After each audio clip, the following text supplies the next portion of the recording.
My name is Brent Sadler, a Senior Research Fellow at the Heritage Foundation, where I cover a wide range of national security topics to include commercial shipping and shipbuilding.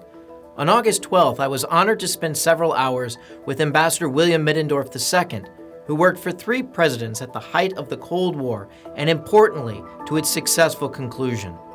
In this interview, there are many highlights, such as his tenure as ambassador to the Organization of American States as Soviet and Cuban adventurism in the region was peaking, and his personal experiences in Cuba particularly are timely given events there today and in Venezuela. As a retired Navy man, I benefited from weapons and ships he ushered into service in the 1970s when he was Secretary of the Navy, like Ohio-class ballistic missile submarines or Aegis radar and combat control systems that remain the backbone of deterrence today, almost 50 years later. As such, it is important to memorialize the wisdom and insights of his 100 years, and I am sure you will not be disappointed on what he has to say. Well, I can only cite the 5 or 6 examples you cited where I had first-hand knowledge of the communist takeovers and the 3 or 4 basic characteristics of each one. There were 3 highlights that stand out. One was the softening up of the population about the communists, and they called them land reformers and income redistributors and George Washingtons of the Caribbean or George Washingtons of the Pacific, or further, they were going to create democracy. They use that term democracy all the time, which meant whenever they use the term, it meant communism. And in the end, the 3 basic characteristics were, in each case, our own State Department was behind each of the 5 revolutions for different reasons. At the end of the World War II, the State Department was, of course, very much aligned with the Soviet Union in fighting Hitler, and the Soviet Union was very much behind Mao in China. Mao was disguised cleverly as George Washington of the Pacific by people like E.V. Snow, who wrote Red Star Over China in 1944, which formed American opinion about this romantic Mao who's going to bring out democracy, income redistribution, land reform, all the buzzwords that you hear, I heard in all 5 takeovers, which I witnessed very personally, as I'm about to describe. And I was in China with the occupation of China. My ship was brought in to Shanghai in 1945 for the occupation of China, and at the end of the war. And at that time, General George Marshall was sent by Harry S. Truman, President Truman, to China to deliberate between the Chiang Kai-shek's forces, which had been fighting communism and the Japanese for all those years, and the communists, Mao, and unfortunately, General Marshall was, who arrived on the 20th of December 1945. I was there, and we were all part of his anybody with a Jeep that could command a Jeep and a pistol was part of his security forces. It wasn't anything personal. So he arrived with great fanfare. It was going to deliberate between these two opposing forces.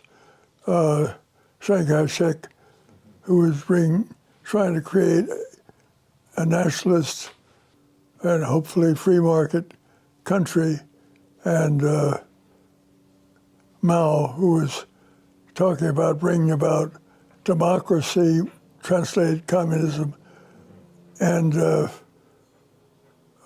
was going to bring about land reform and income redistribution, all of which fell on delicate ears of what Lenin used to describe as useful idiots. And in my experience in China, almost everyone that I talked to of the higher intellectual set were favorable to Mao because of these slogans, and they could certainly be qualified as useful idiots. Of course, they were the first to be exterminated once he took over. In 1935, Mao made his famous statement, all power comes from the barrel of the gun. The new Constitution is not an old Constitution. The new Constitution is the barrel of the gun, my gun. And never more will a communist ever have to face someone else's gun because we'll confiscate all the guns. And the motto is, we win, you die. And of course, in the second phase that was common to all 5 or 6 of the communist takeovers was taking away all the guns. And almost invariably, within weeks, the killing field started without exception, whether it's China, Cuba, Nicaragua, Iran, or Venezuela. We had 400 employees, and we were doing very well. And of course, one night when I was there was an explosion, and apparently one of our utility buildings was blown up by one of Castro's people. And Bill Miller, our manager, came to me and said, rushed into me and said I had to leave immediately. So I flew out within a few hours, 5:40 in the morning, to Havana in a private plane. And when I got to Havana, there was a luncheon of all the useful idiots to a man and woman. The Garden Club of Havana were in favor of Castro, the darling Fidel, they called him. Tyrants that brought on communism by using the term democracy, free markets, and income redistribution, and land reform. The only land reform any of them ever provided was the land over which these useful idiots were buried. Captain, it's a great question because it was an aberration. Constantine Menges and I, he was on the National Security Council, and I was ambassador to the OAS, which included Grenada, and we took our request to the National Security Council on a Monday that we send in a carrier and Marines to throw Soviets and the Cubans out of the country out of Grenada because they had taken over through another tyrant named Maurice Bishop, and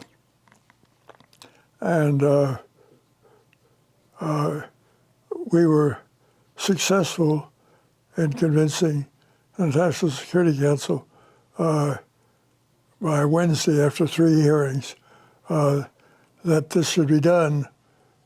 And on Thursday, we were able to contact President Reagan, who was in Augusta, Georgia, and in a golf tournament. And when he was informed of our plan, he said, "Get it done," or words to that effect. And so by the weekend, we began the process of moving a carrier and with the Marines down to Grenada. And shortly thereafter, we landed and drove the Cubans after 5 or 6 days, and the Russians and the Soviets out. And that was the first setback for a communist takeover. A great leap forward. 45 million Chinese had died. The Museum of Communism in Washington estimates that under communism, over 100 million have died. It seems like no one ever learns the lesson. Today, I see all sorts of evidence from people talking about taking away all the guns here. Nothing's different. Power state and land reform. They use all these buzzwords. They don't use the word income redistribution so much as they talk about, we're going to give you everything free, which is more or less the same thing. For example, free college tuition, or we're going to give you a free medical care and what have you. I think if you asked me right now, after 100 years observing different movements in America and around the world, with hopefully a fresh eye in each case, I would say that this crowd today, using the term, they're standing for democracy and all that, are using the same buzzwords that I heard from these other 5 tyrants that I just described. In the 5 cases of communism, it turns out the term democracy in their terms meant communism in their terms. So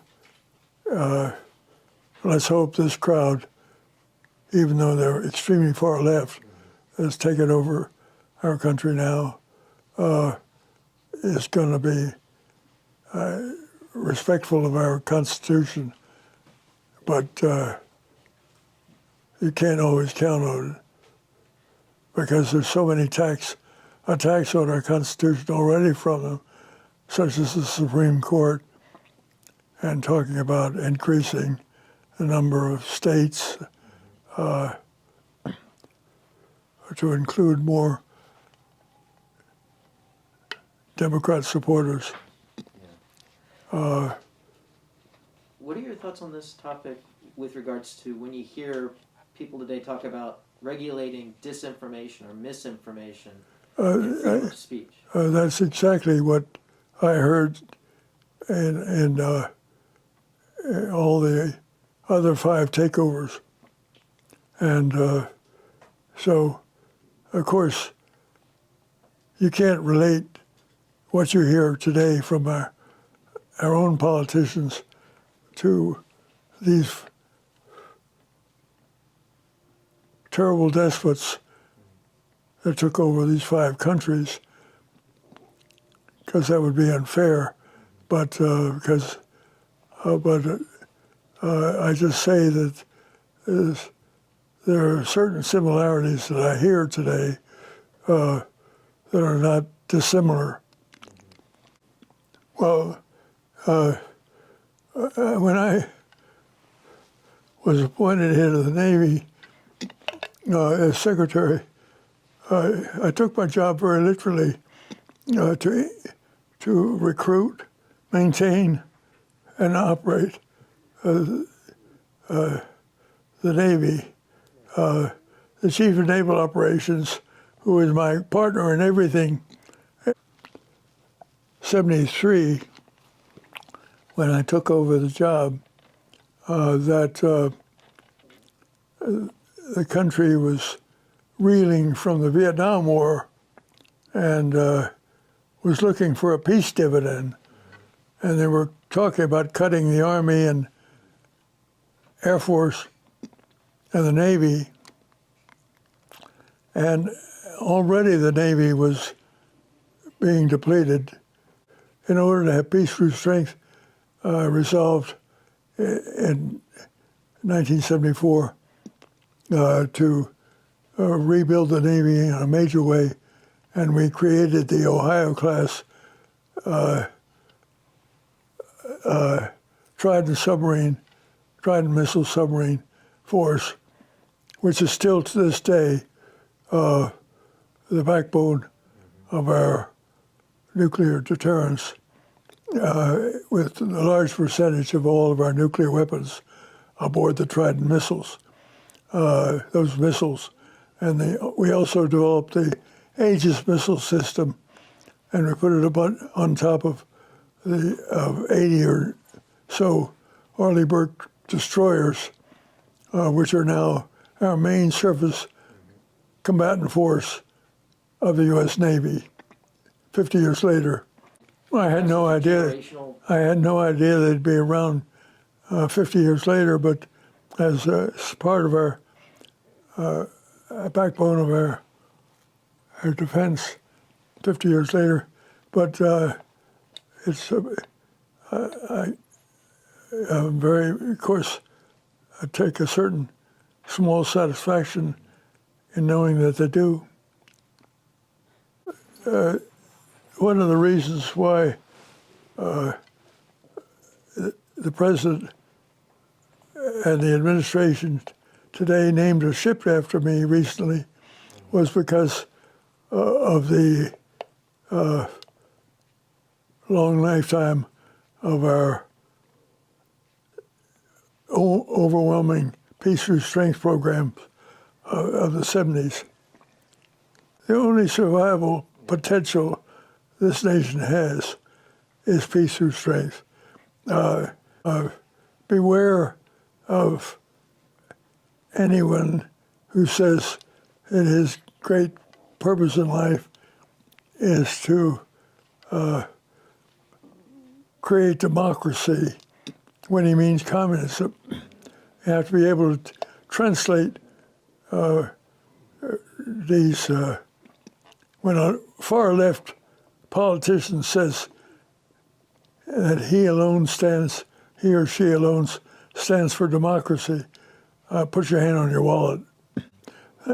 After so many years, we find ourselves far outnumbered in this commercial shipbuilding by the Chinese, and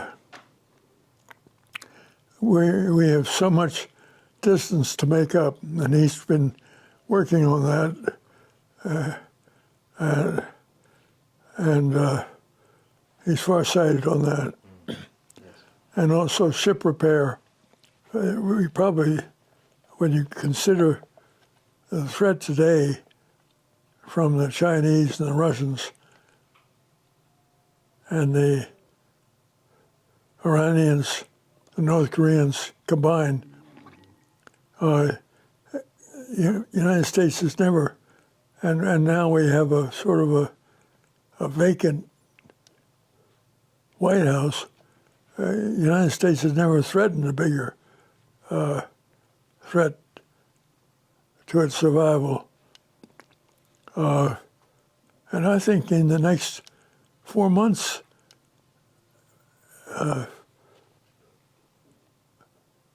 it's not impossible that we'll be tested. Thank you for taking the time to hear from a Cold War warrior and leader instrumental in the peaceful conclusion of that dangerous competition with the Soviet Union. As our nation once again enters into a dangerous time of strategic competition, we must confront not one but several rivals. China is perhaps a threat unlike any we have confronted in our nation's history. The ambassador's wisdom is worth heeding as we enter the new Cold War.